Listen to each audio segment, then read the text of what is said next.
Kadang-kadang bila Allah bagi hati kita sejuk dengan anak-anak ni, ya Allah, tak tahu nak buat macam mana, sujud syukur.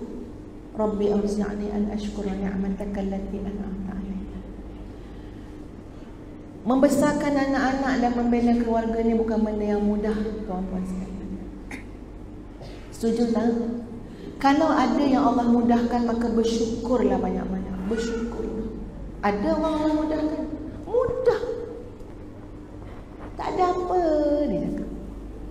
Ya, baik anak daripada lahir sampai sekarang hafal Quran ustazah 30 juzuk. Makcik baca Quran tak pandai. Ada. Mak tak pandai baca Quran, anak hafal Quran 30 juzuk. Makcik tak pandai nak ajar anak baca Quran, semua makcik hantar kat ustaz-ustaz kampung pula. Tapi anak dengar kata, ya, Masya Allah, subhanallah. Kalau ada yang demikian, bersyukur banyak-banyak. Tapi ada orang, sahabat-sahabat sekalian, jerih dan lelah untuk menjaga keluarga. Sebelum Zah cerita yang itu, saya ingat ini hari apa? Hari Jumaat dah? Semalam Masya Allah, Allah rezekikan Ustazah bertemu dengan seorang muslimah yang Ustazah memang melihat dia sebagai muslimah yang sangat dermawan. Dia orang tua dah, sangat dermawan, tuan-puan sekalian. Sampai Ustazah kata, tahfiz Ustazah Madinatul Hufaz tu, sampai terdetik Ustazah dengan suami pernah cakap, kita namakan satu kelas nama dia makcik tua.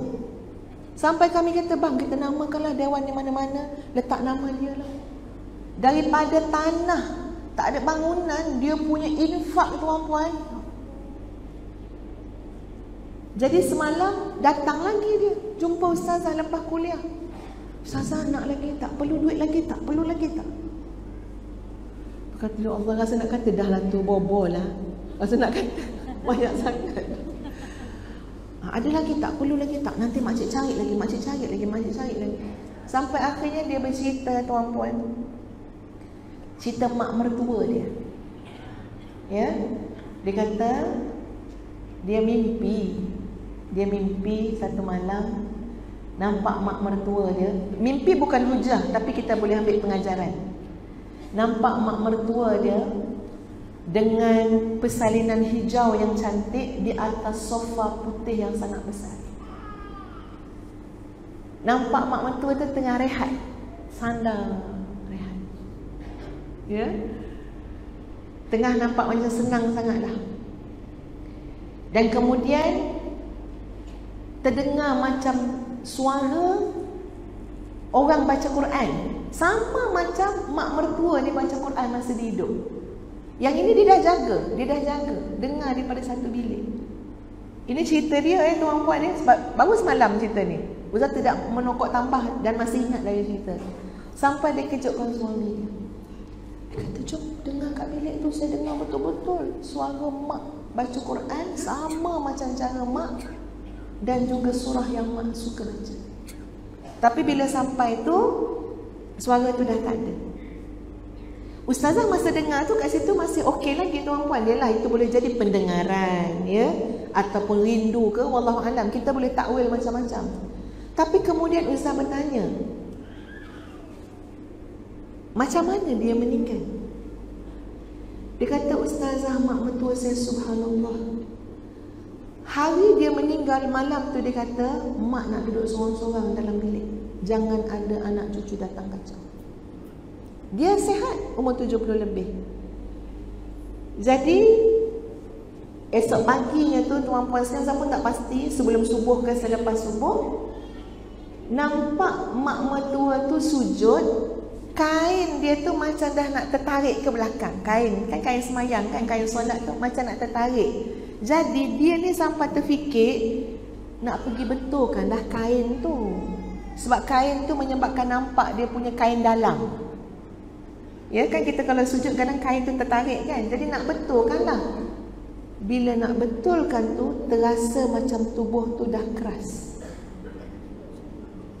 Dia meninggal dalam sujud, tuan-tuan. Dia sampai kata, ya Allah, Kak, mak mertua kak macam mana hidup dia kak? Dia seorang wanita yang sabar dalam mendidik anak-anak. Ya, pukul 3 pagi memang dah bangun dengan tahajud, dengan qiyam, dengan tolong suami. Ya, maknanya cari duit. Saya tak tahulah apakah dia berjual ke apa ke. Dia nak memastikan anak-anak dia mesti mendapat pelajaran yang baik. Di zaman-zaman dulu kan macam mana orang bersusah payah. Masya Allah, subhanallah. Depan ustazahnya juga adalah ibu-ibu yang berjuang untuk keluarga kita, untuk anak-anak kita. Yang saya nak cerita tadi, tuan-puan sekalian, ya, didik anak-anak ni ada cabaran dia. Kadang-kadang saya nak tanyakan, banyak tak air mata kita yang tumpah dalam membangunkan keluarga yang bahagia? Banyak tak air mata tumpah? Banyak. Mana lagi banyak? Masa kita bersalin ke masa kita besarkan anak? Cuba ingat balik, masa bersalin ada tak air mata keluar banyak-banyak? Tak, kita tak nangis tau. Kita menjerit. Kita menjerit tapi air mata tak keluar, betul tak Abang Bidang? Tak mana nangis, tak nangis, air mata tak ada. Kita cuma cakap sakit-sakit. Ui, ustazah lahir anak sulung, tuan-puan sekalian. 13 jam kalau tak silap dia punya sakit, anak sulung. Seorang-seorang, Hospital HUSM Kubang Krian. Suami tak ada pun dekat Kelantan masa tu. Dia seorang-seorang. Usia 21 tahun, budak lagi. Jerit dalam labor room. Royak ke apa, ke nurse. Saya ni sakit nak mati, bukan nak bersalin. Nurse kata, main lagu tu lah. Sebab sebelah ustazah dalam labor room tu dah bertukar 3 orang dah. Maknanya seorang masuk salin, seorang masuk salin. Yang ustazah ni 13 jam. Sakit. Tapi tak nangis. Dia cuma sakit. Membesarkan anak, menangis dalam diam, menangis dalam hati, menangis dalam berdoa, menangis tengah bawa kereta, menangis sambil makan, menangis. Itu cabarannya. Tapi tuan-puan, bila kita melihat hasilnya, ya Allah, sejuknya hati. Apa itu nak kata macam mana dengan Allah Subhanahu wa taala yang Maha baik? Rabbi auzi'ni an ashkura ni'mataka allati an'amta 'alayya wa 'ala walidayya an a'mala salihan tardah wa aslih li fi zurriyyati inni tubtu ilaik wa inni minal muslimin. Ustaz tak kata anak ustazah terbaik, tuan-puan sekalian. Biasalah orang muda kan. Tapi ustazah bersyukur sangat kepada Allah Subhanahu wa taala. Sebab pada keadaan sekarang, tuan-puan sekalian, ustazah menerima nasihat daripada anak-anak. Anak nasihatkan. Dengar nasihat anak ni, ya Allah, tak tahu nak cakap macam mana indahnya. Contoh, seorang anak ustazah nasihat, Umi, sabar Umi. Allah pilih jalan setiap orang ke syurga tu berbeza-beza. Cuba Umi bayang zaman sahabat dulu, jalan syurga mereka, mereka kena tinggalkan anak isteri mereka pergi belayar jauh nak bawa Islam, belum tentu balik bertemu anak dan isteri. Jalan syurga mereka terpaksa melepaskan semua anak-anak pergi berjihad, tahu-tahu anak mati syahid. Jalan syurga mereka tinggalkan rumah, tinggalkan harta, kena berhijrah dengan suami, tak balik semula dah ke Mekah. Itu jalan syurga Allah pilih untuk mereka. Kita takkan tertanggung macam tu ni. Tapi Allah bagi kita jalan syurga kita kecil, sikit je ujian. Sabar, Allah takkan sia-siakan. Masya Allah, bila kita dengar anak nasihat macam tu, sejuk tak hati kita tuan-puan? Allah sejuk hati. Pandai pula budak ni. Habis tu nak cakap apa? Nak bersyukur macam mana? Rabbi auzi'ni an ashkura ni'mataka allati an'amta alayya. Tuan-puan, bawalah balik besarnya rahsia menjadi hamba Allah yang bersyukur ini dalam keluarga. Balik nanti kan, ya, okey, alhamdulillah, dapat balik tu pun syukur dah, alhamdulillah. Tengok suami ada dalam rumah, alhamdulillah. Ataupun suami kita balik rumah, alhamdulillah. Jangan tengok apa yang dia bawa dulu, dia balik tu pun alhamdulillah. Dan dia memang tak bawa balik apa-apa. Itu dah 30 tahun macam tu, alhamdulillah. Paling tak dia balik. Hari kita tunggu dia tak balik, cuba rasa. Nikmat tuan-puan sekalian. Balik tu alhamdulillah. Anak kita balik cuti daripada asrama, alhamdulillah. Dia nak balik semula ke sekolah, alhamdulillah, aku ada anak penuntut ilmu, alhamdulillah. Alhamdulillah, alhamdulillah, alhamdulillah. Ustaz dengar satu ceramah seorang Syekh Arab ni tuan-puan sekalian. Cerita seorang makcik. Seorang makcik yang bukannya, memang tentu dah bukan pendakwah terkenal, bukan penceramah popular. Ni dekat negara Arab ni tuan-puan sekalian. Tapi makcik ni tuan-puan datang jemaah dekat masjid, ikuti program-program dekat masjid, tapi dia tidak pernah datang ke masjid dengan tangan kosong. Mesti ada dia bawa pisang ke, bawa makanan ke, sebab dia akan jamu. Kalau tak boleh ramai pun adalah jamuan dia. Katalah bawa pisang setandan. Setandan banyak. Seikat kan. Berapa orang dapat makan? Dapat juga 5-6 orang. Duduk dekat-dekat ni ada pisang sikit. Yang penting makcik ni tak pernah datang ke masjid dengan tangan kosong. Kenapa? Sebab dia berharap pulang tidak dengan tangan kosong. Siapa yang nak mengisi kantong dia tu? Siapa yang nak mengisi beg dia tu? Yang mengisinya adalah Allah Subhanahu wa ta'ala, Ar-Razzaq, Al-Wahhab. Sebab aku nak Allah tak biarkan aku pulang daripada rumah Allah dengan tangan kosong. Aku tunjuk dulu apa dia? Aku juga datang ke rumah Allah Subhanahu wa ta'ala tidak lenggang kangkung. Hari ni siapa datang lenggang kangkung? Bawa handbag, bawa handphone.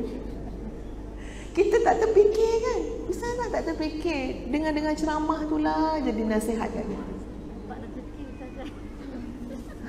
Kan dia dapat pula tu penganjur bagi apa benda. Itu yang kita dapat, yang kita nak bagi. Takkan ada orang yang pulang daripada rumah Allah Subhanahu wa ta'ala dengan tangan kosong tuan-puan. Ini kan pergi rumah orang pun orang bagi macam-macam. Jadi makcik tadi tu tuan-puan, dia tak pernah datang dengan tangan kosong. Dia akan jamu, dia akan bagi. Okey, satu malam ataupun satu hari tu dia keluar daripada majlis tuan-puan sekalian, dia kena langgar kereta. Waliyazubillah lah untuk kita semua ya. Tapi ni cerita makcik tu, dia kena langgar kereta.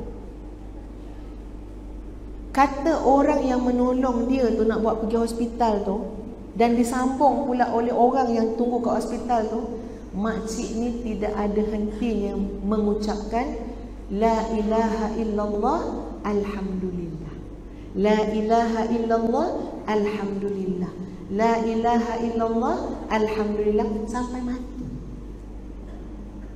Ini yang cerita ni satu orang syekh ya tuan-puan sekalian. Dia kata itulah. Sampai yang menguruskan tu kan, yang bawa tu tanya, cari dia punya waris kan, tanya. Luar biasa mak dia punya tengah-tengah sakit sampai mati tu memang dengan perkataan alhamdulillah. Jadi tanya dia ni macam mana. Subhanallah tuan-puan sekalian, dia ni adalah seorang wanita hari-hari memasak untuk disedekahkan. Ni makcik. Sasaran sedekah dia kat mana? Buat di masjid. Jadi masjid tu telah jadi tumpuan orang-orang susah. Sebab tahu akan ada seorang wanita yang akan bagi makanan. Sebagai cara apa dia? untuk dia mensyukuri nikmat Allah yang Allah bagi kepada dia. Dia tak pandai ceramah ke, tak pandai nak buat kerja macam orang lain ke, tapi dia pandai masak.